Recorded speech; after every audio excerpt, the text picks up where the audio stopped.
Welcome to our channel. Today we how to withdraw from Etsy payments to your US bank account, full guide step by step clearly. To withdraw from Etsy payments to your US bank account, start by logging into your Etsy shop account. Once logged in, navigate to the Shop Managers section found on the left side of the homepage. From the Shop Manager, click on Finances. In the Finances section, select Payment Account. Here, you'll see your available balance and transaction history. To initiate a withdrawal, locate the Transfer to Bank option. Click on this option to proceed with the transfer process.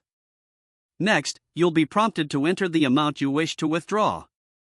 Make sure this amount does not exceed your available balance. After entering the desired amount, click on the Review Transfer button. This will lead you to a summary of your transfer details. Carefully review all information to ensure it is accurate. If everything looks correct, click on the Complete Transfer button. You may receive a confirmation message indicating that your transfer is processing. Transfers typically take 3 to 5 business days to reflect in your bank account. It's essential to monitor your bank account for the incoming funds. If you encounter any issues or delays, consider checking Etsy's Help Center. You can also reach out to Etsy support for further assistance. By following these steps, you can easily withdraw funds from Etsy payments to your US bank account. If the page does not load, refresh the browser or try again in a private or incognito window. Make sure you are using the correct email address, then retype it carefully to avoid small typos. If your password is not accepted, use the Reset option and create a new strong password you can remember.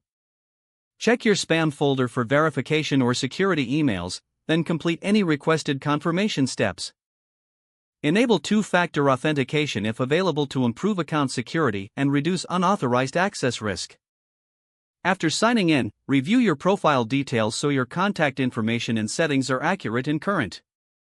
If you see an error message, note it down and try again after restarting your device and internet connection. Log out when you finish, especially on shared devices, to keep your account and payment information secure. If the page does not load, refresh the browser or try again in a private or incognito window. Make sure you are using the correct email address, then retype it carefully to avoid small typos. If your password is not accepted, use the Reset option and create a new strong password you can remember. Don't forget to like this video and subscribe to our channel for more step-by-step tech guides.